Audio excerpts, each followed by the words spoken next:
Advocate for your friends who are still overweight. Advocate. Women need to have annual exams, doesn't matter how big you are.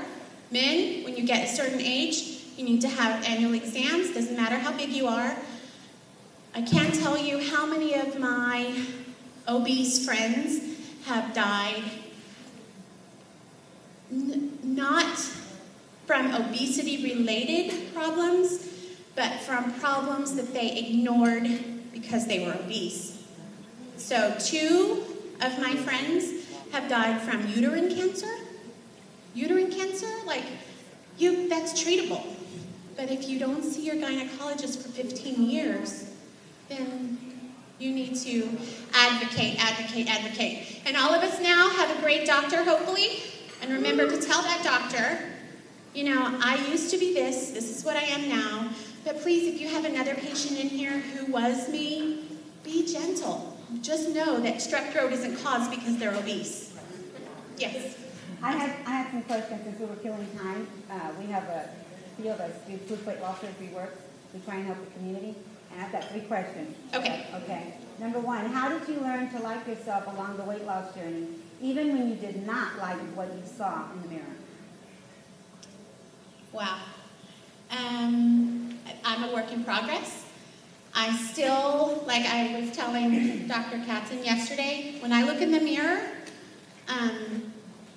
I still just see a big roll of fat. I don't see that this roll of fat used to be much bigger. So it's really hard. It's a really hard daily process. And just know that you're very beautiful. Thank you. Embrace yourself today. And I want to tell you guys, too, when I get messages on Facebook and on Twitter that I'm inspirational, that was never my goal, but I am so proud to say that if I helped one person feel better about themselves through weight loss surgery or through personal advocacy, that really makes me proud.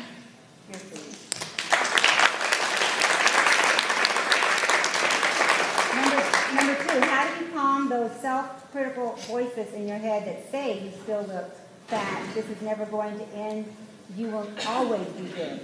Because that's not going to always be part of your life. Wow. Big is a relative. So I've always been that flip-flopper who was like, I'm okay with being fat, I'm not okay with being fat, I'm okay with being fat, I'm not okay with being fat. That voice is still really loud inside my head when I look in the mirror. Like I said, I don't see it's 300 less pounds. I still see just the same fat person. I just have to remember, hey, I met my daughter's teacher.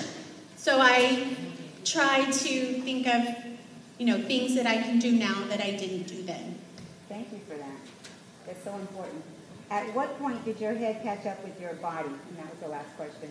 My head is still not caught up with my body. It's a daily struggle, a daily journey. I'm stealing Connie's and Carrie's. I'm still recovering. I kind of feel like this is not on a sprint. I'm on a journey for the rest of my life. And so, yeah.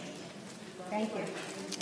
Oh yeah, white jeans. I would never have worn white jeans before, but now I have some, and I'm happy to wear them.